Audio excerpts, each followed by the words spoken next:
नमस्कार दोस्तों, राउज आईएएस के डीएनएस हिंदी में आपका स्वागत है। और आज के इस लेक्चर में हम 6 जनवरी 2024 के कुछ महत्वपूर्ण खबरों का विश्लेषण करेंगे जो यूपीएससी सिविल सेवा की परीक्षा के लिए महत्वपूर्ण हैं। तो आज के इस लेक्चर को हम आरंभ करें उससे पहले एक बार स्लाइड्स को या पीपीटी को देख लेते हैं कि आज हम किन खबरों को किस प्रकार से शामिल करने वाले हैं।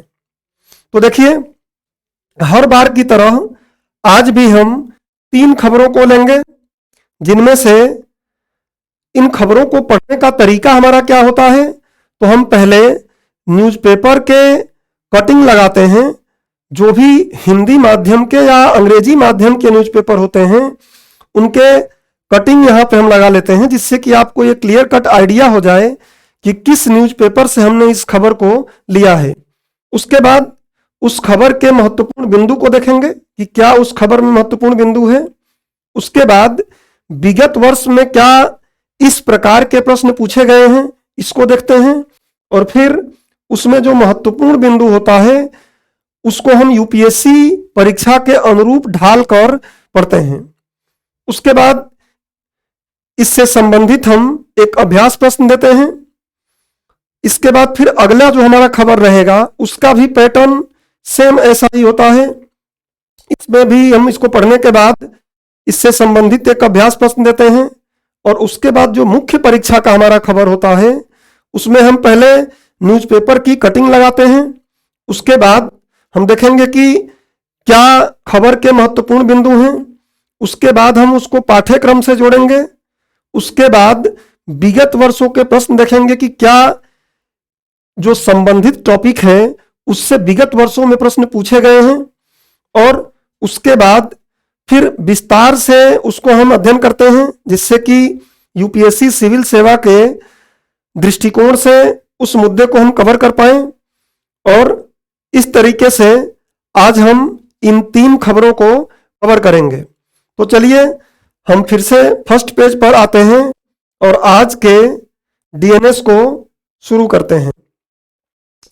देखिए, आज जो 3 खबर हैं उनको आपने देख ही लिया है, लेकिन एक बार फिर भी लेक्चर की रूपरेखा आप देख लीजिए। लेक्चर की रूपरेखा में आप देखेंगे प्रारंभिक परीक्षा के लिए हमने फ्यूल सेल और ईंधन सेल, आप चाहे फ्यूल सेल बोलिए या उसी को ईंधन सेल बोलिए, इसको हमने लिया है। दूसरा हमने खबर पृथ्वी कार्यक्रम से लिया है, इसी को पृथ्वी विज्ञान कार्यक्रम या पृथ्वी विज्ञान पहल भी बोलते हैं, अभी हम देखेंगे इसको। और मुख्य परीक्षा से संबंधित जो हमारा खबर है वो राष्ट्रीय महिला आयोग से संबंधित विषय वस्तु से हमने लिया है। देखेंगे कि क्यों ये न्यूज में रहा है और किस तरीके से इसे हमें पढ़ना है। तो चलिए देखते हैं पहले खबर को। हम लेक्चर की रूपरेखा का स्क्रीनशॉट लेना है तो आप ले सकते हैं। अब देखिए, जो पहली खबर हमारी है वो किसके लिए है, फ्यूल सेल से संबंधित है। और कहां प्रकाशित हुई है, तो देखिए दैनिक जागरण के पेज नंबर 1 पर यह प्रकाशित की गई है। और अंग्रेजी माध्यम का अखबार द हिंदू के पेज नंबर 10 पर प्रकाशित की गई है ये खबर। अन्य भी जो न्यूज़पेपर्स हैं उनमें भी प्रकाशित की गई है। हम मुख्य रूप से द हिंदू और दैनिक जागरण को यहां शामिल किए हैं। अब ये जब हम पीपीटी पर लगाते हैं तो आपको उतना क्लियर दिखाई नहीं देता है, तो आप इस खबर का संदर्भ देख सकते हैं कि संदर्भ में या क्या इस खबर के महत्वपूर्ण बिंदु है। हम खबर के महत्वपूर्ण बिंदु को समझ लेते हैं कि हमारा जो इसरो है, इसरो ने क्या किया है, चंद्रयान 3, आदित्य L1 और ब्लैक होल के अध्ययन के लिए एक्सपोसेट, अभी कुछ समय पहले आपने पढ़ा होगा, एक्सपोसेट को लॉन्च किया है। तो एक्सपोसेट अभियान के सफल प्रक्षेपण के बाद अंतरिक्ष में सेल आधारित नई सस्ती एवं स्वच्छ ऊर्जा उत्पादन प्रणाली का सफल परीक्षण किया है। तो खबर का संदर्भ मुख्य रूप से क्या है, खबर का संदर्भ है कि जो इसरो है उसने, अभी आपने कहा कि चंद्रयान 3 का सफल कार्यान्वयन किया गया, आदित्य L1 ब्लैक होल के लिए एक्सपोसेट अभियान को अभी सफल तरीके से प्रक्षेपण किया गया। और अब अंततः एक और नई उपलब्धि इसरो ने हासिल किया है, और वो क्या है, तो अंतरिक्ष में सेल आधारित नई सस्ती एवं स्वच्छ ऊर्जा उत्पादन प्रणाली का सफल परीक्षण किया है, जिसको हम फ्यूल सेल भी बोल सकते हैं कि फ्यूल सेल आधारित विद्युत ऊर्जा का उत्पादन किया है। आगे और क्या बोला गया है इसमें, तो पीएसएलवी, आपको पता है पीएसएलवी प्रक्षेपण यान है, तो पीएसएलवी ऑर्बिटल एक्सपेरिमेंटल मॉड्यूल 3, जिसको पोयम भी बोलते हैं, पोयम 3 पर 100 वाट श्रेणी की polymer electrolyte membrane fuel cell आधारित ऊर्जा प्रणाली के परीक्षण में सफलता प्राप्त किया गया है। तो ध्यान रखिएगा, पीएसएलवी ऑर्बिटल एक्सपेरिमेंटल मॉड्यूल जो पोयम 3 है, इस पर 100 वाट श्रेणी का, ये आपको दिमाग में रखना है कि पॉलीमर, आगे अभी मैं इसको कंफर्म कर दूंगा, polymer electrolyte membrane fuel cell आधारित ऊर्जा प्रणाली के परीक्षण में सफलता प्राप्त किया गया है। और क्या इसका महत्व बताया गया है, महत्व क्या है, तो एक ही तकनीक से हम क्या करेंगे, अंतरिक्ष में बिजली, पानी और ऊष्मा, इन तीनों आवश्यकताओं की पूर्ति हो जाएगी इससे। और क्या होगा, तो अन्य तकनीकों की तुलना में ये क्या है, कम लागत वाली है। उसके बाद अंतरिक्ष में प्रस्तावित जो मानव बस्तियों का प्रस्ताव किया गया है कि अंतरिक्ष में मानव बस्तियों का निर्माण किया जाएगा आने वाले समय में, तो उसमें ऊर्जा उत्पादन का भविष्य के रूप में ये कार्य करेगी। और क्या है, तो सस्ता और आसानी से उपलब्ध हार्डवेयर, इसका जो हार्डवेयर है वो बाकी जो सेल हैं उनकी तुलना में क्या है, सस्ता है और आसानी से उपलब्ध हो सकता है। कैसे, तो देखिए जो लिथियम आयन सेल होता है उसमें एनोड के रूप में क्या प्रयोग होता है, ग्रेफाइट प्रयोग होता है, लेकिन इसमें एनोड के रूप में क्या प्रयोग होगा, इसमें एनोड के रूप में सिलिकॉन ग्रेफाइट का प्रयोग किया जाएगा। किसका, सिलिकॉन ग्रेफाइट का प्रयोग किया जाएगा, जिसका ऊर्जा घनत्व क्या होता है, ज्यादा रहेगा और जिसकी लागत क्या होती है, कम होती है।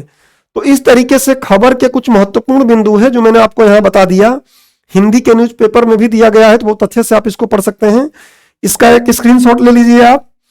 अब चलते हैं हम फ्यूल सेल के बारे में पढ़ने का प्रयास करेंगे। क्यों, क्योंकि देखिए वर्ष 2015 में फ्यूल सेल से संबंधित प्रश्न पूछा गया है और फ्यूल सेल से संबंधित डायरेक्ट प्रश्न पूछा गया है। तो इस खबर से हम फ्यूल सेल को पढ़ने का प्रयास करेंगे कि फ्यूल सेल आखिर में होता क्या है, ईंधन सेल आखिर में होता क्या है, क्या इसका महत्व है, क्या चुनौतियां हैं, इस टाइप की बातें देख लेते हैं। तो देखिए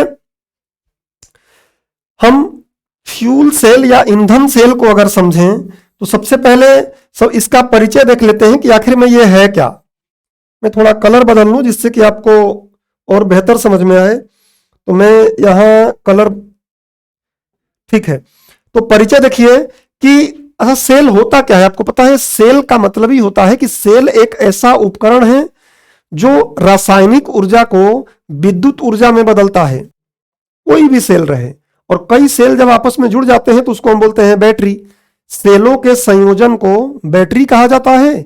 और सेल का मतलब क्या है, तो सेल एक ऐसा इलेक्ट्रॉनिक उपकरण है या सेल एक ऐसा उपकरण है जो अपने अंदर होने वाली रासायनिक क्रिया को, रासायनिक अभिक्रिया को या रासायनिक ऊर्जा को विद्युत ऊर्जा में बदलता है। ठीक है, रासायनिक अभिक्रिया के माध्यम से रासायनिक ऊर्जा को विद्युत ऊर्जा में बदलता है। तो यही है, यह रासायनिक ऊर्जा को विद्युत ऊर्जा में परिवर्तित करने वाला विद्युत उपकरण है। तो ये तो सिंपल जो सेल का परिभाषा होता है वही हो गया। अब बात आती है कि इनको समय समय पर बैटरी की तरह या जो सामान्य बैटरी होती हैं उनकी तरह रिचार्ज करने की आवश्यकता नहीं होती। अब देखेंगे जो रिचार्जेबल बैटरीज होती हैं, आप अगर अच्छे से पढ़े हो तो आप देखेंगे कि जो सेल होते हैं, सेल, और ध्यान रखिएगा सेलों के संयोजन को हम क्या बोलते हैं, कई सेल अगर एक साथ जुड़ते हैं तो उसको हम बोलते हैं बैटरी।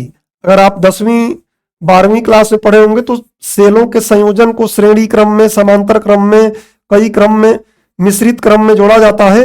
हम उस पर नहीं जाएंगे क्योंकि हमारे काम का है नहीं वो। सेलों के संयोजन को बैटरी कहा जाता है।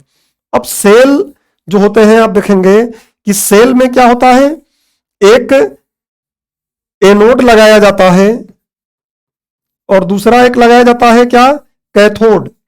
एनोड और कैथोड, और इसके बीच में कोई क्या भरा जाता है, विद्युत अपघट्य भरा जाता है। इनके बीच में कोई विद्युत अपघट्य, कोई भी ऐसा द्रव जिसमें विद्युत प्रवाहित हो सके, उसको हम क्या बोलते हैं, विद्युत अपघट्य इलेक्ट्रोलाइट। तो इलेक्ट्रोलाइट भरा होता है। अब यहां आप देखेंगे, जो पीछे अगर आप यहां देखेंगे तो ये क्या बोल रहा है कि रिचार्ज की आवश्यकता होती है। अब यहां थोड़ा समझ लेना है आपको कि जो सेल होते हैं ये भी दो तरीके के होते हैं। एक होता है प्राथमिक सेल और दूसरा क्या होता है, द्वितीयक सेल। दूसरा होता है द्वितीयक सेल, सेकेंडरी सेल।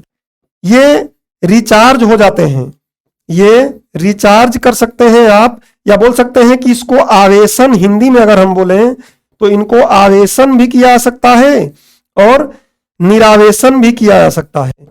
निरावेशन मतलब जब इससे हम धारा, विद्युत धारा, ऊर्जा ले रहे हैं तो धीरे धीरे डिस्चार्ज हो जाएगा। तो डिस्चार्ज, जब धारा ले रहे हैं तो निरावेशन हो रहा है, और जब उसको हम फिर से चार्ज कर रहे हैं विद्युत के माध्यम से तो उसको बोलते हैं आवेशन। और प्राथमिक सेल क्या होते हैं, केवल इनको क्या किया जाता है, निरावेशन ही किया जाता है। केवल इनसे हम धारा या ऊर्जा ले पाते हैं, इनका आवेशन नहीं हो पाता है, ध्यान रखिएगा। इनका आवेशन मतलब इनको चार्ज नहीं किया सकता है। तो जो सामान्य बैटरियां होती हैं, जैसे मान लीजिए लिथियम आयन बैटरी है, लिथियम आयन बैटरी है, आप देखेंगे कि एक समय के बाद इससे धारा लेते लेते या ऊर्जा लेते लेते ये डिस्चार्ज हो जाती है, फिर इसको चार्ज की जरूरत पड़ती है, इसको फिर से हम आवेशित करते हैं, आवेशन करते हैं, और इनको फ्रीक्वेंटली हमको चार्ज करना पड़ता है। लेकिन जो ये फ्यूल सेल है, ये क्या होता है, इसको बार बार रिचार्ज करने की आवश्यकता नहीं होती है, ध्यान रखना है। क्यों नहीं होती, तो ये सेल हाइड्रोजन स्रोत और ऑक्सीजन स्रोत सामान्यतः वायु से, आपको पता है कि जो हमारा वायु है, वायु में बहुत सी गैसें हैं, तो हमारे वायु में ऑक्सीजन ले लेता है, ये ऑक्सीजन को ले लेता है, और हाइड्रोजन भी वायु से ले सकता है, बाकी हाइड्रोजन के लिए हम इसको रखते भी हैं। तो ये क्या करता है, ऑक्सीजन और हाइड्रोजन को लेकर आपूर्ति, जब तक आपूर्ति इसका बना रहता है वायु से, तब तक ये विद्युत का उत्पादन क्या करेगा, जारी रखता है। इसलिए इसको फ्रीक्वेंटली चार्ज करने की आवश्यकता नहीं होती है। अगला क्या है, प्रकार। इसके प्रकार क्या है, तो एक है पॉलीमर इलेक्ट्रोलाइट झिल्ली ईंधन सेल। झिल्ली को हम मेम्ब्रेन बोलते हैं इंग्लिश में, और आजकल हिंदी में भी मेम्ब्रेन लिखने लगे हैं लोग। तो पॉलीमर इलेक्ट्रोलाइट मेम्ब्रेन सेल जो अभी बना है, आप देखेंगे। एक और है प्रत्यक्ष मेथेनॉल ईंधन सेल, पिघला हुआ कार्बोनेट ईंधन सेल, ठोस ऑक्साइड ईंधन सेल इत्यादि। अभी हम पॉलीमर इलेक्ट्रोलाइट झिल्ली ईंधन सेल जो है इसी का निर्माण किए हैं, बाकी और भी कई होते हैं, इसलिए मैंने इत्यादि लिख दिया है। तो ऐसा नहीं कि केवल यही एक फ्यूल सेल होता है, फ्यूल सेल कई प्रकार के होते हैं। देखिए प्रत्यक्ष मेथेनॉल, मेथेनॉल का यहां प्रयोग किया जाता है। आपको पता है कि सामान्यतः हाइड्रोजन का प्रयोग करके हम इसका उपयोग करने वाले हैं, क्योंकि हाइड्रोजन एक स्वच्छ ऊर्जा है और उसका उप उत्पाद भी क्या बनता है कि पानी बनता है, और इसलिए बोला गया है कि पानी की भी वहां उपलब्धता हो जाएगी, ऊष्मा की भी और ऊर्जा की भी। तो ये इसके प्रकार हैं। अब बात आता है कि इसका उपयोग कहाँ किया जाएगा। तो इसका उपयोग परिवहन क्षेत्र में किया जा सकता है। परिवहन क्षेत्र में हर जगह ध्यान रख सकते हैं, इलेक्ट्रॉन जितने भी व्हीकल हैं उनमें कर सकते हैं आप, और भी जितने भी चीजें हैं, जैसे मान लीजिए जो समुद्री जहाज है उनमें कर सकते हैं। तो विभिन्न प्रकार के परिवहन में अलग अलग जो परिवहन के मोड हैं उनमें इनका प्रयोग किया जा सकता है। क्योंकि जो पहले प्रश्न पूछा गया है 2015 में, आप देखेंगे तो बोला है कि उसमें इसका प्रयोग लैपटॉप इत्यादि के चार्ज में नहीं किया जा सकता है। इसलिए आपको परिवहन के हर क्षेत्र को दिमाग में रखना है, ऐसा नहीं है कि किसी क्षेत्र में प्रयोग नहीं होगा। औद्योगिक, वाणिज्यिक, आवासीय भवनों इत्यादि की बिजली जरूरतों को पूरा करने में, जैसे अभी मैं यहाँ पे लेक्चर रिकॉर्ड कर रहा हूं तो बिजली की आवश्यकता है, इन आवश्यकताओं को भी ये पूर्ति कर सकता है।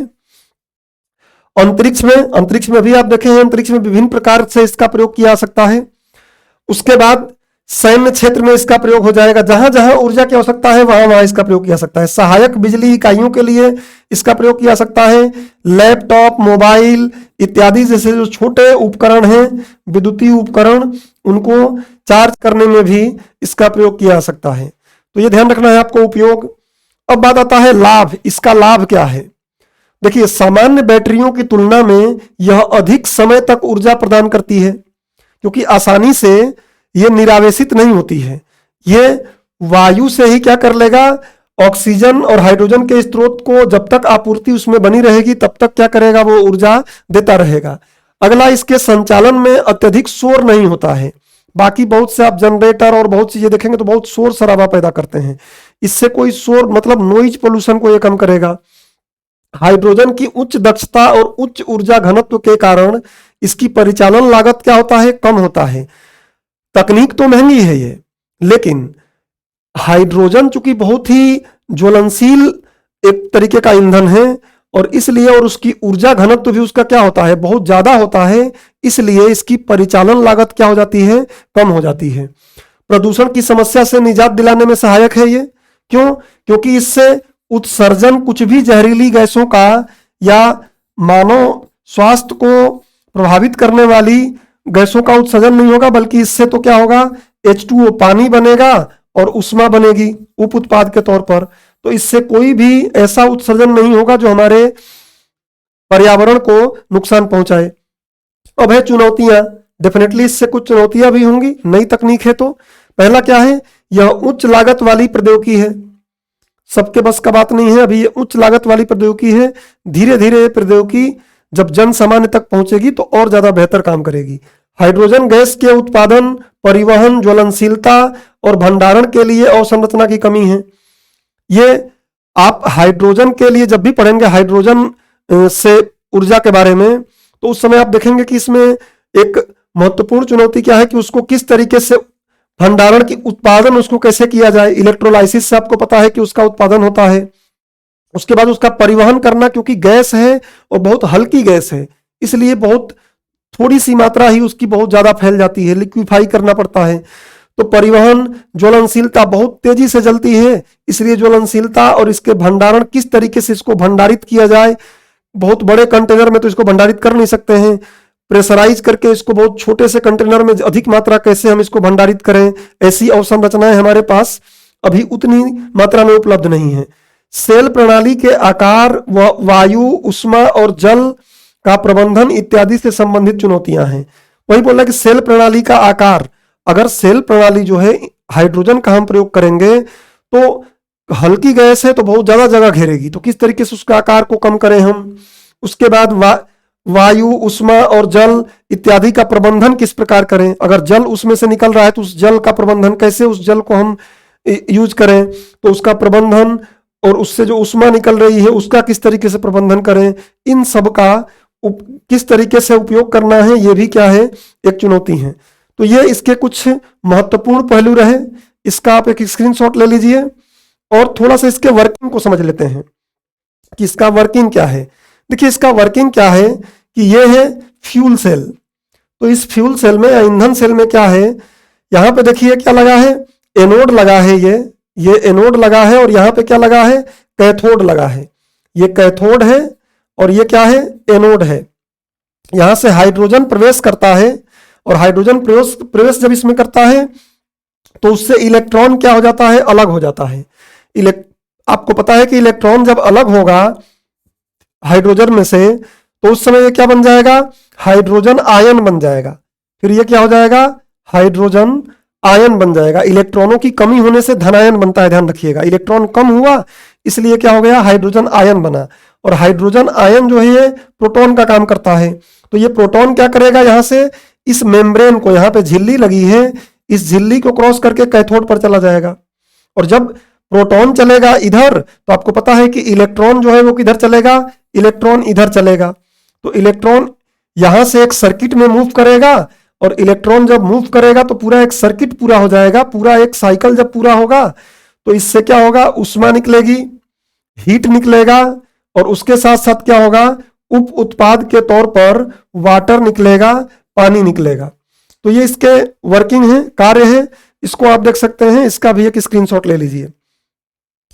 अब ये जो पानी भी बन रहा है ना, आप देखेंगे ये हाइड्रोजन जो H प्लस को क्या प्रोटॉन बोल दिया जा रहा है, प्रोटॉन के बराबर होता है। ये इलेक्ट्रॉन से फिर संयोजन होकर और रिएक्शन करके क्या बनाता है, वाटर बनाता है।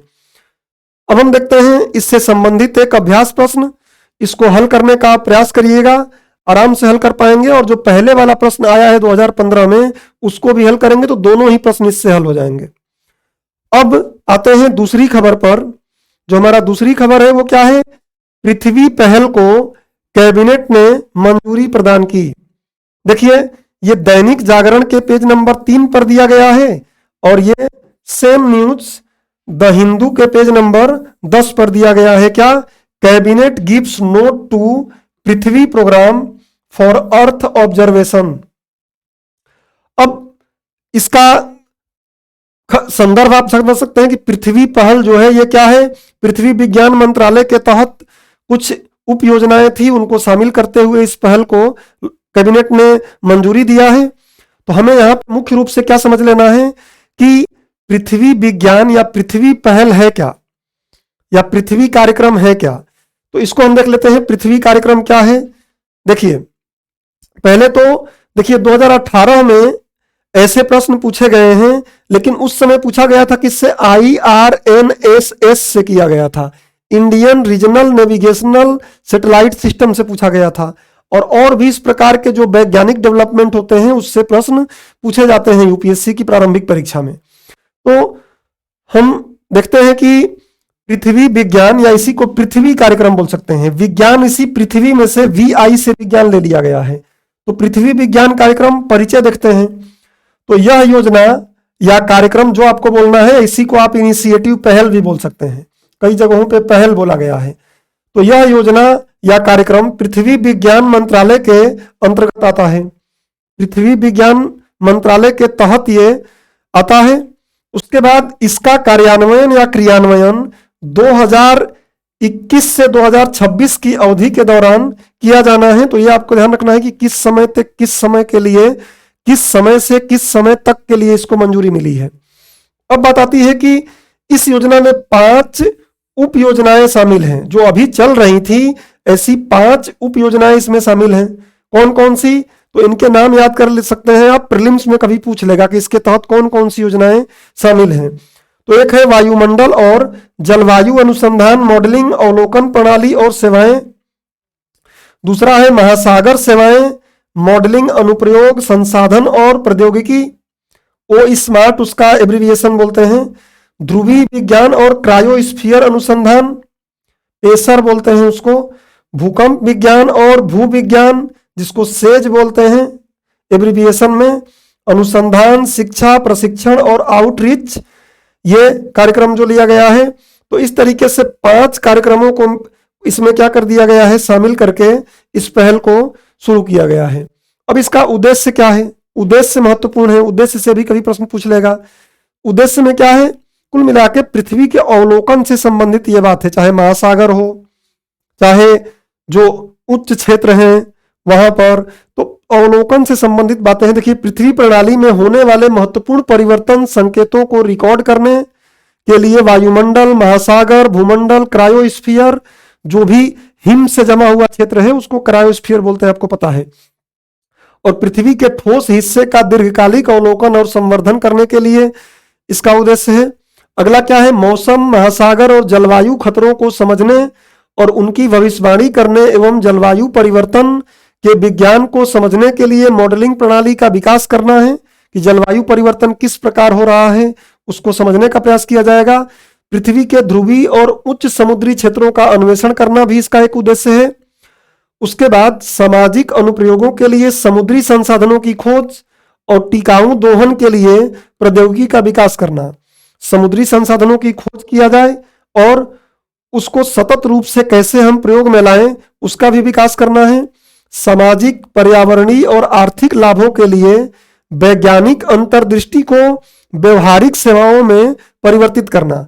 हमारे प्रधानमंत्री जो मोदी जी हैं, उन्होंने भी इसी बात को बोला है कि हम क्या करेंगे, सामाजिक और पर्यावरणीय और आर्थिक लाभ जो हैं उनको वैज्ञानिक दृष्टिकोण से व्यवहारिक रूप से बदलने का प्रयास करेंगे। अब आता है कि पृथ्वी विज्ञान मंत्रालय की भूमिका इसमें क्या है। पृथ्वी विज्ञान कार्यक्रम या इसी को पृथ्वी कार्यक्रम, पृथ्वी पहल भी बोलते हैं। तो पृथ्वी विज्ञान मंत्रालय की इसमें क्या भूमिका है? तो पृथ्वी विज्ञान मंत्रालय इस पहल में एक महत्वपूर्ण भूमिका निभाता है जो वैज्ञानिक ज्ञान को समाज के लिए मूल्यवान सेवाओं में परिवर्तित करता है। इन सेवाओं में शामिल है, कुछ यहां पे लिख दे रहे हैं, मौसम के पूर्वानुमान और चेतावनियां।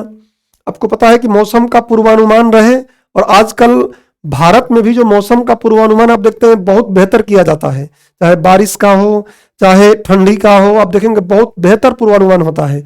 तो उसको चेतावनी जारी करना, उसके बाद चक्रवात, बाढ़ और सुनामी जैसे प्राकृतिक आपदाओं के लिए अलर्ट जारी करना, इससे लोगों का जान माल और तमाम चीजें बचाई जा सकती हैं। आप देखते हैं कि अभी जो भी उष्णकटिबंधीय चक्रवात आते हैं उसके लिए भारत सरकार द्वारा चेतावनी अलर्ट जारी किया जाता है, और उसके साथ साथ उस पर ठोस कदम लिए जाते हैं, जिससे जनता को काफी बचाव हो जाता है।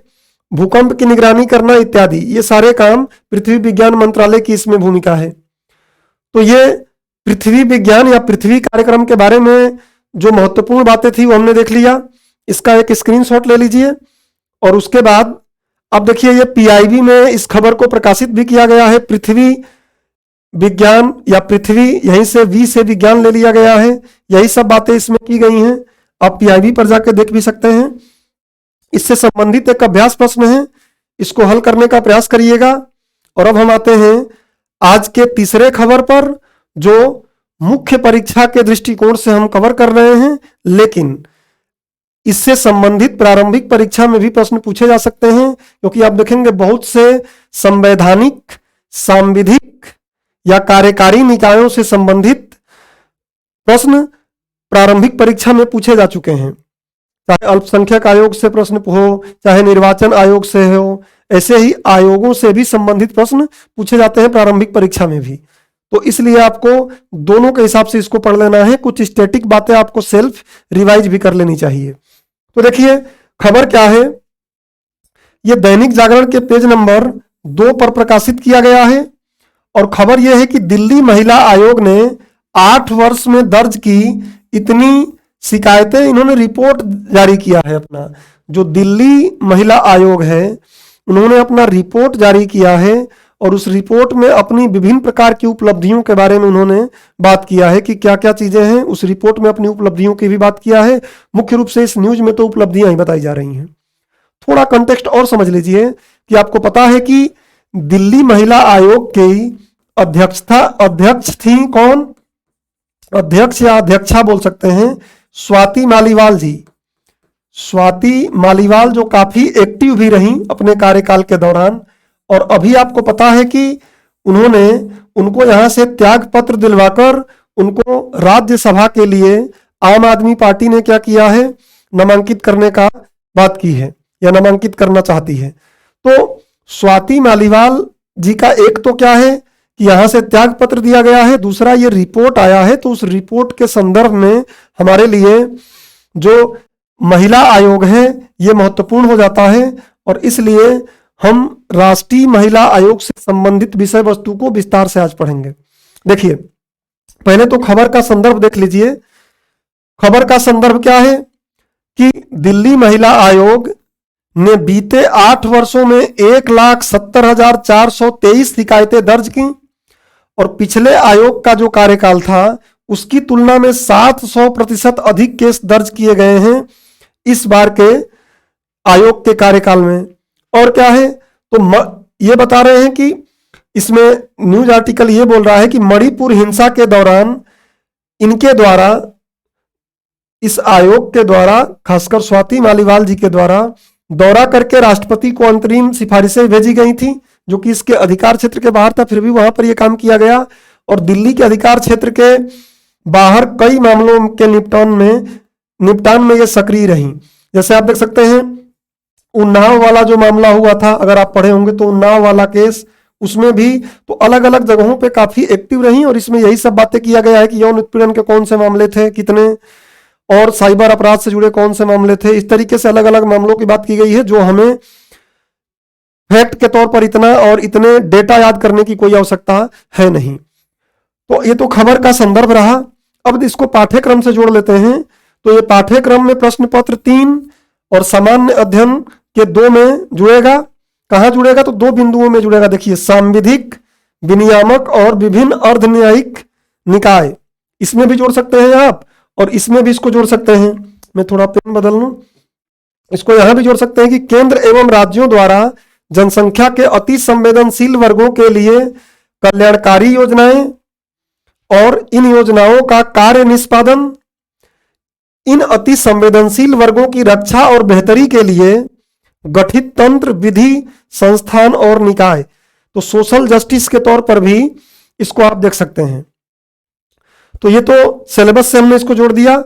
अब विगत वर्षों में आप देखेंगे तो वर्ष 2017 में भी इससे प्रश्न पूछा गया और इसको संवैधानिक निकाय देने की जब बात जोरों पे चल रही थी 2020 में, तब भी इससे प्रश्न पूछा गया है। तो विगत वर्ष के प्रश्न आप देख लीजिएगा। अब हम राष्ट्रीय महिला आयोग को विस्तार से पढ़ते हैं। मेरा प्रयास रहेगा कि मैक्सिमम बातों को मैं इसमें कवर कर लूं। देखिए, सबसे पहले राष्ट्रीय महिला आयोग के बारे में अगर हम चलें तो सबसे पहले हम पृष्ठभूमि देख लेते हैं कि इसके गठन की पृष्ठभूमि कैसी रही, किस प्रकार से इसका गठन किया गया। तो देखिए, भारत, कुछ फैक्ट्स हैं। तो भारत सरकार द्वारा भारत में महिलाओं की स्थिति पर सुझाव देने के लिए वर्ष 1974 में एक समिति का गठन किया गया था और इस समिति ने क्या किया, जिसमें महिलाओं के सामाजिक आर्थिक विकास को गति देने और शिकायतों के निपटारे को बढ़ावा देने तथा निगरानी कार्यों को पूरा करने के लिए एक राष्ट्रीय आयोग के गठन की सिफारिश की गई थी। तो इस समिति द्वारा एक राष्ट्रीय आयोग की सिफारिश की गई थी कि महिलाओं हेतु एक राष्ट्रीय आयोग का निर्माण किया जाए। फिर क्या हुआ, इसके बाद गठित की गई महिला संबंधी कई समितियां, आयोगों और योजनाओं, जिसमें महिलाओं से संबंधित राष्ट्रीय परिप्रेक्ष्य योजना 1988 भी है, द्वारा भी महिलाओं के लिए एक शीर्ष निकाय के गठन की सिफारिश की गई। अंततः आप देखेंगे तो इन सिफारिशों को मानते हुए 1992 में महिलाओं के हितों एवं अधिकारों के संरक्षण एवं संवर्धन हेतु राष्ट्रीय महिला आयोग नामक संस्था का गठन किया गया।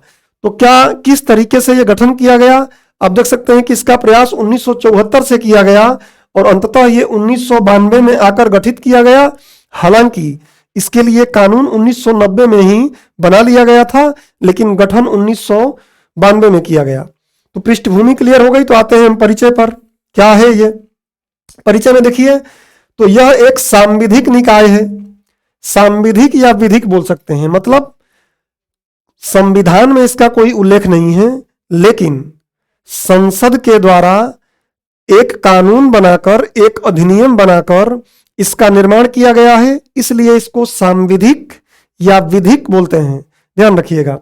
तो यह एक सांविधिक या विधिक संस्था है जिसका गठन महिलाओं के लिए राष्ट्रीय आयोग अधिनियम 1990, इस एक्ट का नाम याद रखिएगा कि महिलाओं के लिए राष्ट्रीय आयोग अधिनियम 1990 के तहत किया गया है। तो कौन सा एक्ट पास किया गया था, महिलाओं के लिए राष्ट्रीय आयोग अधिनियम 1990, और इसके तहत 1992 में इसका गठन हुआ।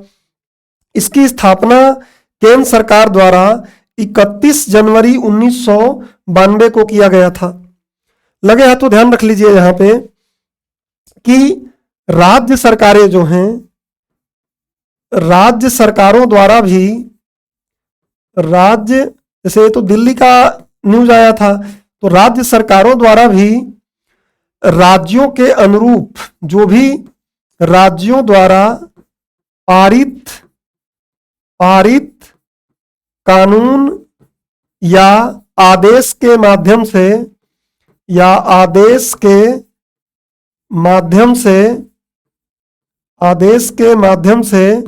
राज्य महिला आयोग का गठन किया गया है।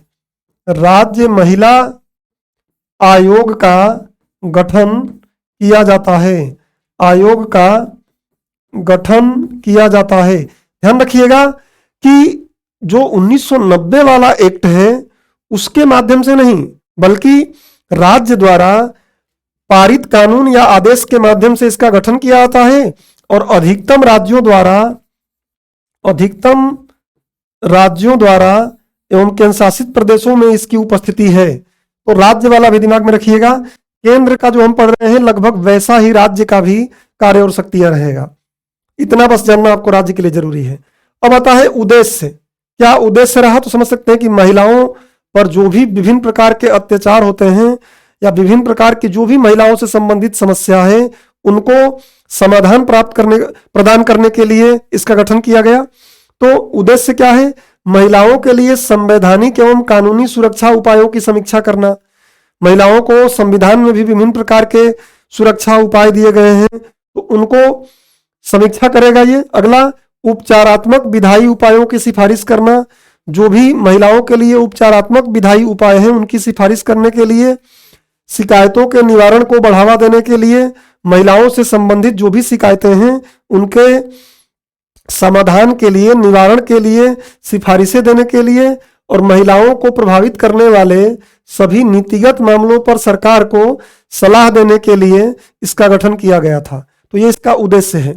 अब बात करते हैं इसकी संरचना क्या है। प्रारंभिक परीक्षा के लिए संरचना महत्वपूर्ण है, तो संरचना एक बार और आप अपने स्टैटिक पोर्शन से जरूर तैयार कर लीजिएगा। बस इतना समझिए कि महिलाओं के लिए राष्ट्रीय आयोग अधिनियम 1990 जो है, इसकी धारा 3 के तहत आयोग की संरचना का प्रावधान है। क्या है इसमें? तो इसमें एक अध्यक्ष, 5 सदस्य और 1 सचिव शामिल होते हैं। एक अध्यक्ष, 5 सदस्य और 1 सचिव रहेंगे जो इसके कार्यों को देखेंगे। तो कुल मिला के 7 होते हैं, लेकिन 1 + 5 आपको दिमाग में रखना है। इसके सदस्यों में एक सदस्य अनुसूचित जाति और अनुसूचित जनजाति से होना आवश्यक है। तो ये भी आपको फैक्ट के तौर पर याद रखना है। और ध्यान रखिएगा कि इसके जो अध्यक्ष होते हैं, आपको ये दिमाग में नहीं रखना है कि इसके अध्यक्ष केवल स्त्री होंगी, यह आवश्यक नहीं है। केवल महिला ही होगी, यह आवश्यक नहीं है। पुरुष भी हो सकते हैं, यह ध्यान रखिएगा। कई बार प्रारंभिक परीक्षा में आपको यहाँ उलझन हो सकती है। महिला और पुरुष दोनों ही हो सकते हैं, सामान्यतः महिलाएं होती हैं। अब हम बात करते हैं आगे कि राष्ट्रीय महिला आयोग के क्या कार्य है। तो पहले कार्य से पहले हम देख लेते हैं कि अध्यक्ष एवं सदस्यों का कार्यकाल क्या है, फिर कार्य पे आएंगे। तो अध्यक्ष एवं सदस्यों का कार्यकाल, अध्यक्ष एवं सदस्यों का कार्यकाल आप देखेंगे तो 35 वर्ष या 65 वर्ष की आयु तक, जो भी पहले हो, 3 वर्ष या 65 वर्ष की आयु तक जो भी पहले हो, यह इनका कार्यकाल है।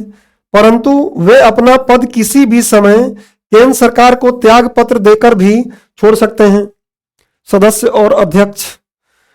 इसके अलावा अब ये त्याग पत्र इनको देना हो तब है, लेकिन इसके अलावा केंद्र सरकार द्वारा निम्नलिखित परिस्थितियों में इनके कार्यकाल से पूर्व भी इन्हें हटाया जा सकता है। तो आप अलग अलग जो आयोग पढ़े होंगे लगभग वैसी ही स्थिति यहां भी है। क्या?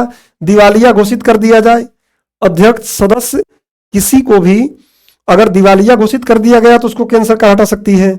सक्षम अदालत द्वारा अगर उनको मानसिक रूप से अस्वस्थ घोषित कर दिया गया सदस्य को या अध्यक्ष को, तब भी केंद्र सरकार उनको हटा सकती है।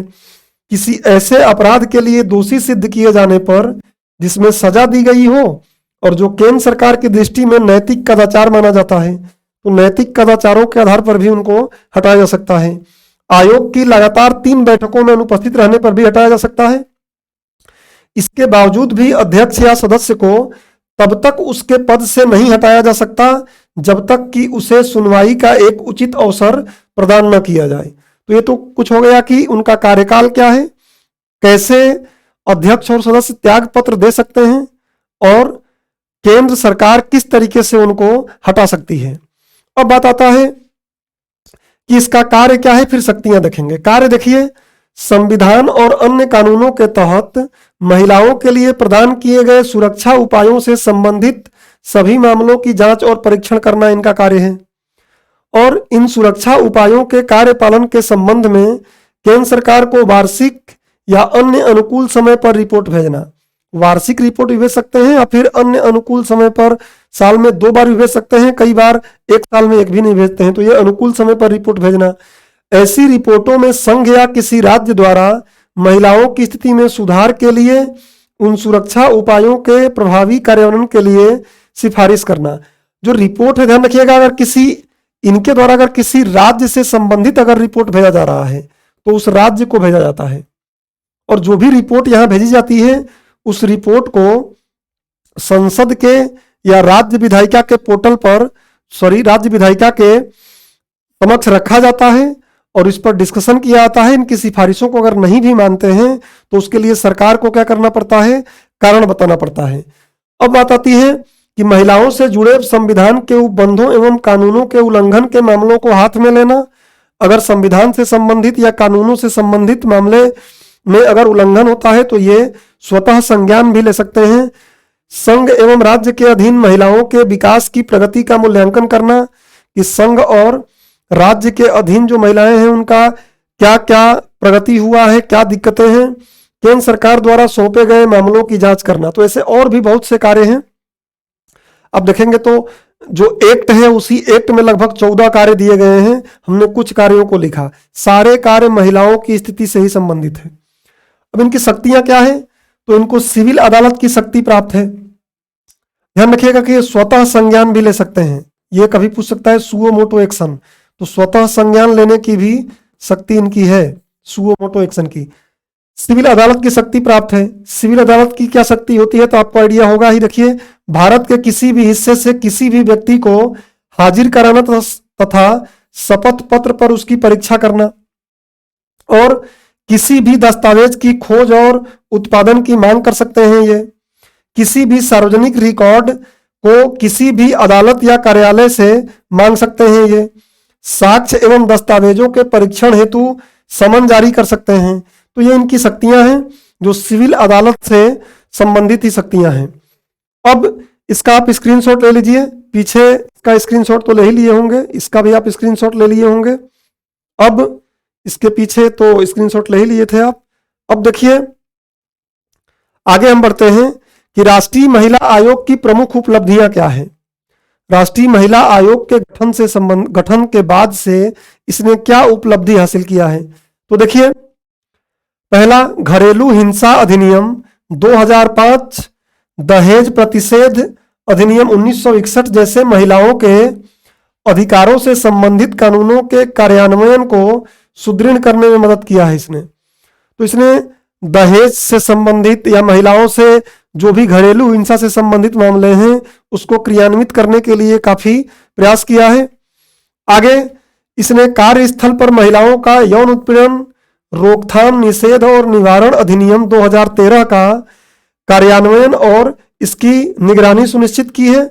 जहां भी ऐसी चीजें होती हैं तो इनके द्वारा संज्ञान लिया जाता है और इस पर जो भी संबंधित जांच करने की चीजें हैं रिपोर्ट दिया जाता है, सरकार को किया जाता है, प्लस जनता के समक्ष ये चीजें आने लगती हैं तो एक दबाव बनता है।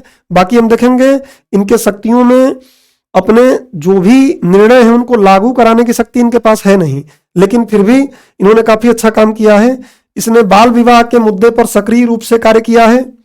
विभिन्न कानूनों की समीक्षा की है ताकि इन्हें अधिक कठोर और प्रभावी बनाया जा सके। जैसे दहेज प्रतिषेध अधिनियम, इसकी समीक्षा किया, इसको ठीक करने के लिए राष्ट्रीय महिला आयोग अधिनियम, खुद जो अधिनियम है जिससे ये बनी है उसकी समीक्षा करने में काम किया है। भारतीय दंड संहिता और भी कई कानूनों को समीक्षा करके उसको ठीक करने के लिए सरकार को सिफारिशें दी हैं। तो ये ध्यान रखिएगा। अभी इसके जगह पे तो आप देख रहे हैं कि अभी भारतीय न्याय संहिता ही आ गया है। विधिक जागरूकता कार्यान्वयन एवं पारिवारिक महिला लोक अदालतों को प्रायोजित किया है। तो महिलाओं में विभिन्न प्रकार की जागरूकता पैदा करने के अलग अलग कार्यक्रम भी इसने शुरू किए हैं। अब देखेंगे तो एक पत्रिका भी इसके द्वारा जारी किया जाता है जिसका नाम है राष्ट्रीय महिला, नाम है शायद राष्ट्रीय महिला, आप देख सकते हैं, नामक एक पत्रिका का भी प्रकाशन इसके द्वारा किया जाता है। तो जागरूकता के लिए भी इसने बहुत कुछ कार्य किया है। इसने सभी राज्यों और केंद्र शासित प्रदेशों में महिलाओं की स्थिति एवं उनके सशक्तिकरण का आकलन करने के लिए जेंडर प्रोफाइल तैयार किया है। तो जेंडर प्रोफाइल तैयार करके इसने क्या किया है, तो राज्य और संघ शासित प्रदेश जो हैं उनकी महिलाओं की स्थिति के बारे में भी जानकारी दिया है। तो ये सब इसकी उपलब्धियां हैं, और भी बहुत सी हैं, लेकिन आप इतनी बातें दिमाग में रखें। अगली बात आती है कि राष्ट्रीय महिला आयोग से संबंधित प्रमुख चुनौतियां क्या हैं, क्योंकि इसके पास बहुत सी ऐसी चुनौतियां हैं जिसके कारण ये कार्य सही तरीके से नहीं कर पाती है जो करना चाहिए। पहला, पर्याप्त संसाधनों और स्वायत्ता का अभाव। तो इसके पास आपको पता है कि सरकार जो इसको अनुदान देती है उसी पे चलती है ये, और इसलिए इतनी रकम या इतना बजट इसको नहीं मिल पाता है, इतना पैसा नहीं मिल पाता है कि अपने कार्यों को सही तरीके से कर सके। प्लस इसमें निगरानी, इसमें जांच के लिए आपको पता है कि इसके पास कोई अपनी एजेंसी नहीं है, बल्कि सरकार की जो एजेंसियां हैं वही जांच करती हैं। तो इस तरीके से संसाधनों और स्वायत्ता का अभाव है। देख सकते हैं यही लिखा गया है कि केंद्र सरकार द्वारा दिए जाने वाले अनुदान पर निर्भर है इसके का, और आयोग को दी जाने वाली वित्तीय सहायता उसकी जरूरतों को पूरा करने के लिए बहुत कम है। अगला है राजनीतिक हस्तक्षेप। आपको पता है कि केंद्र सरकार ही इनके सदस्यों की नियुक्ति करती है, वही वित्त की व्यवस्था कर रही है, तो इसमें राजनीतिक हस्तक्षेप बहुत होता है। राजनेता लोगों का अगर नाम आ जाए कुछ ऐसे, तो राजनीतिक वो लोग इसको दबाने का प्रयास करते हैं। देखिए यही बोला जा रहा है कि इसके पास अपने सदस्यों को चुनने की शक्ति नहीं है, सदस्यों का चयन करने की शक्ति नहीं है, शक्ति केंद्र सरकार के पास नहीं थे, जिससे विभिन्न स्तरों पर राजनीतिक हस्तक्षेप होता है। आयोग के पास संवैधानिक स्थिति का अभाव है। इसी संवैधानिक स्थिति से संबंधित 2020 में प्रश्न पूछ लिया गया था। ठोस शक्तियों का अभाव है।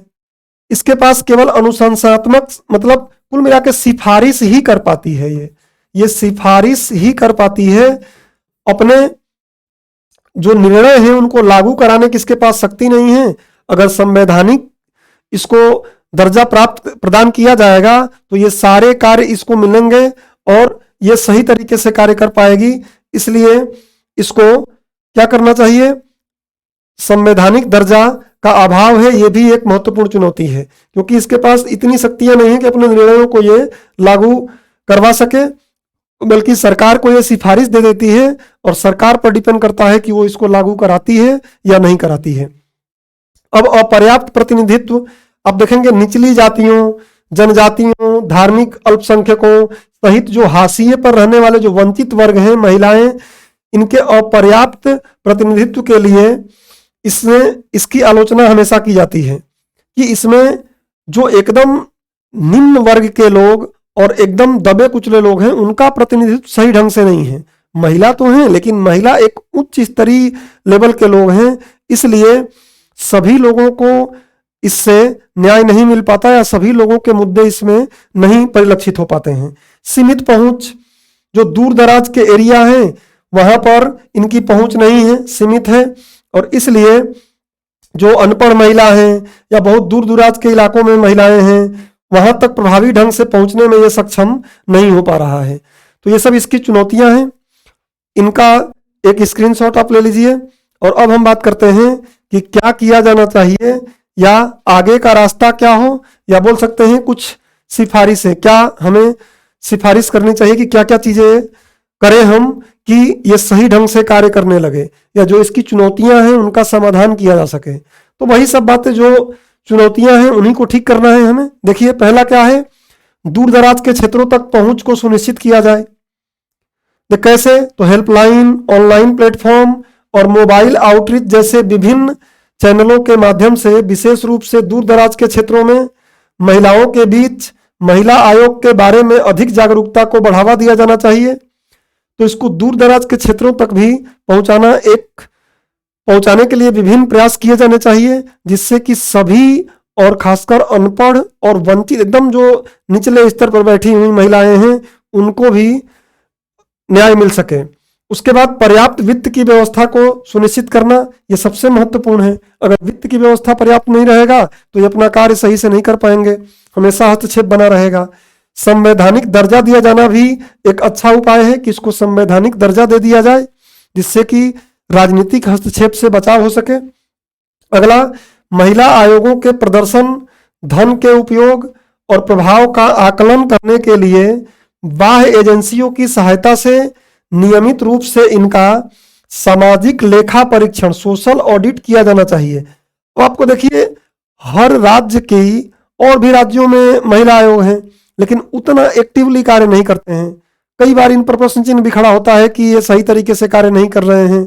वही क्योंकि इनका जो इसमें लोग जो शामिल हैं, जो सदस्य हैं, उसमें राजनीतिक हस्तक्षेप है, तो सही तरीके से कार्य नहीं करते हैं। जैसे दिल्ली का महिला आयोग आप देखेंगे काफी न्यूज में बना रहता था, क्योंकि इसकी जो अध्यक्ष थी महोदया थी वो काफी एक्टिव थी। तो ये जरूरी है। आगे महिला आयोग के अध्यक्षों एवं सदस्यों की नियुक्ति के लिए योग्यता आधारित एवं पारदर्शी प्रक्रिया अपनाई जाए। कुछ ऐसी पारदर्शी प्रक्रिया अपनाई जाए जिससे कि सही और योग्य लोग इसमें शामिल हों।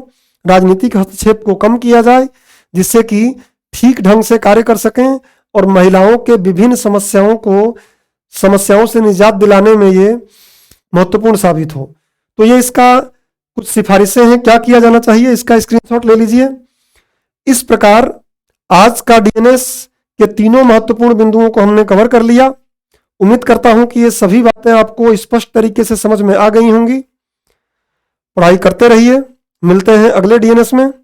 धन्यवाद।